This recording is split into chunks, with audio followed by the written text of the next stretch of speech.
Before we teach anything, say these 3 lines aloud. First, I'm Ria. Second, my colleague will join us. Third, the project is on schedule. Say them once at your normal speed. Do not restart because you dislike your accent, and do not copy my voice. We need an honest first take. Listen only for 3 things. Is the main word easy to recover? Does the sentence have one clear beat? And does the listener know what happens next? Keep that recording.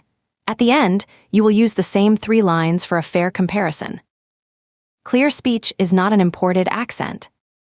In this lesson, clarity means placing stress where listeners expect it and choosing a sentence that makes your purpose easy to understand.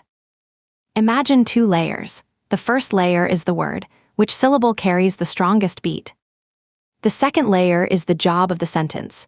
Are you introducing yourself, confirming a plan, or asking for action? A perfect isolated word inside a vague sentence still creates work for the listener. A useful sentence with one slightly different accent vowel can remain completely clear. We will train both layers together. Start with colleague, put the strong beat first. The second part has the long sound in C and finishes with a hard G. Now use it, my colleague will join the client call. Next is schedule. In a common American model, say schedule. In a standard British model, say schedule. These are accepted variants, so select the model that fits your speech and label it honestly. Use it, could we move the meeting on the schedule? Now project. When it is a noun, as in a work project, stress the first syllable, project. The related verb can shift the stress, but today we need the noun. Say, this project needs a clearer deadline. Do not repeat a word 10 times without meaning. Use this sequence, word, sound, map, sentence. Colleague, my colleague will join. Schedule your labeled model, the call is on the schedule. Project, the project starts Monday. We will repeat each line 3 times. The first version is slow enough to protect the target stress. The second uses thought groups. The third is normal meeting speed, which may be the same speed or even slower than your usual speech. Speed is not the score. Line 1, my CO league will join the client call. Slow, grouped, conversation speed. Line 2, could we move the meeting on the schedule? Keep the accepted schedule model you chose. Line 3, this project needs a clearer deadline.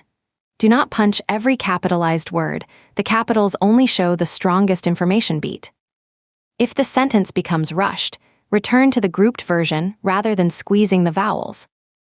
Now look away from the text and retrieve 1 line.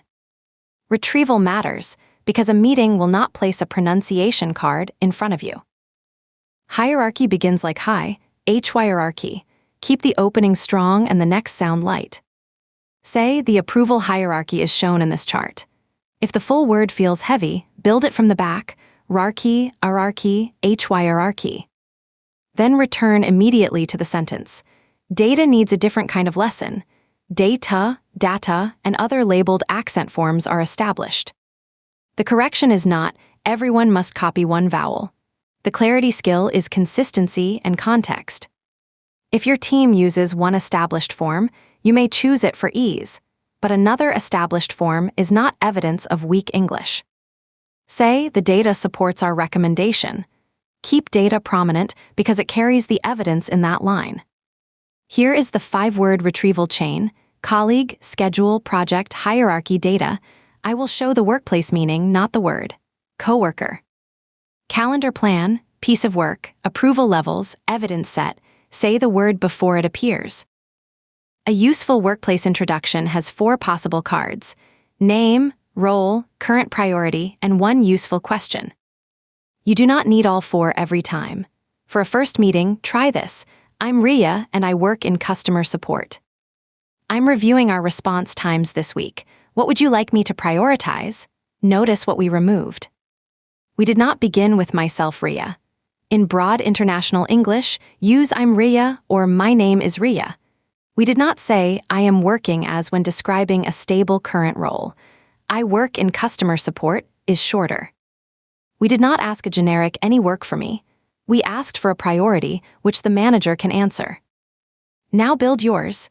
I'm blank and I work blank. I'm focusing on blank. What would you like me to prioritize? Pause and say it. Next, remove any card the listener already knows. A returning colleague may need only the current priority and question. Schedule and data demonstrate an important rule. A standard British and a standard American form can differ without either speaker being careless. Different does not automatically mean wrong. Our production rule is simple. Label the accent model. Link a reliable dictionary page. Listen to the source audio before recording. Then ask a human reviewer to watch the entire export, because a correct link does not guarantee that generated narration copied it accurately. This also protects the viewer's dignity. We correct a specific sound or phrase when it blocks clarity, or when a broader alternative helps internationally. We do not treat an Indian identity as a defect, and we do not invent a red cross merely to make a dramatic short. Close the notes, answer before the reveal. Question 1, where is the stress in the noun project? The answer is the first syllable, project. Question 2, complete the natural sentence. Let's discuss blank deadline. The answer is the deadline. Discuss already carries the idea of about. Question 3, give the standard British-led schedule model shown today. The answer is schedule. Schedule remains a standard American model. This question tests the label, not a universal winner. Question 4, build a one-line introduction with a name and role. A complete answer sounds like, I'm Ammon and I work in operations. Your real details can differ. Question 5, which is more useful when a file is urgent, send it quickly, or a courteous request with a concrete deadline? Use the deadline, could you send it by 3 p.m.? Add the reason only when it genuinely helps. Give yourself 1 point for each usable answer. 4 or 5 means the core pattern is ready for real-world practice. 3 or fewer means return to the exact segment you missed, not the entire lesson. Replay your first 3 lines now. I'm Rhea, my colleague will join us. The project is on schedule. Compare stress placement, sentence purpose, and hesitation. Do not score whether your voice resembles mine. If the stressed syllables are easier to hear and your introduction is shorter, that is measurable progress. Choose one action for your next real meeting. Use a 20-second introduction. Ask for a named priority. Or replace send quickly with a real deadline. After the meeting, record what happened. Did the listener understand on the first attempt? Did the question produce a useful answer? That response is stronger evidence than simply feeling more fluent. Copy the 5-line practice card and use the linked shorts only for the items you missed. Comment your checkpoint score and the one workplace line you will test. Do not write only done. Give your future self evidence.